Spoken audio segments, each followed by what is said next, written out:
Today I'm going to show you how to connect up a contactor. They come in all shapes and sizes and also all voltages.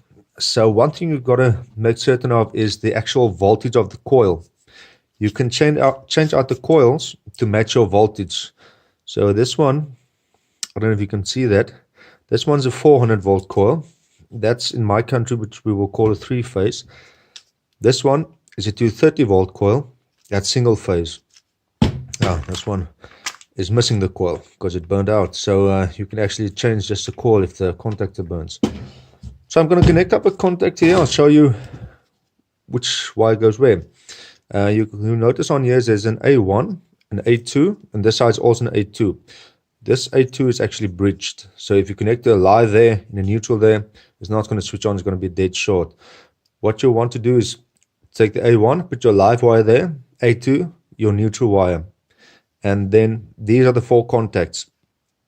1, 3, 5, and 13 on there. It's actually all normally open. You can get one that is normally closed at the end, or you can get an extension block on there if you need any more connections. This is the auxiliary connection. It just slides on there.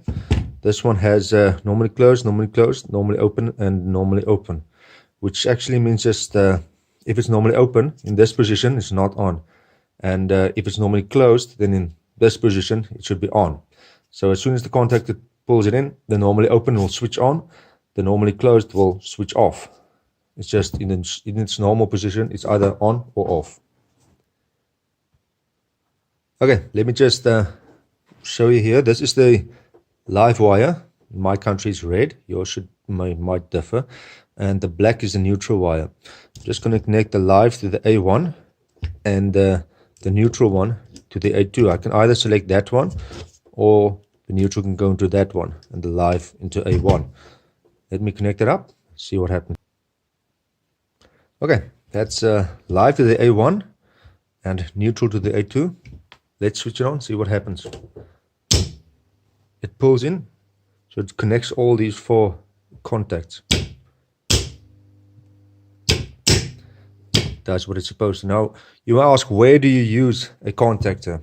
Well, in pumps, we usually use them in pumps where they draw a lot of current through the contactors, and also lights. Let's say you've got a whole sports field full of lights, and your normal light switch just doesn't cut it. It can't take the amps.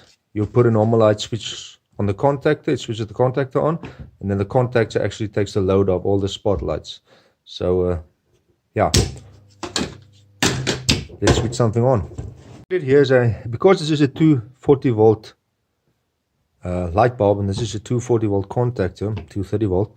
I've just bridged the neutral and the live, and put the neutral and the live to the light bulb. Always remember your earth wire. So let's switch this on. Let the contactor do its thing.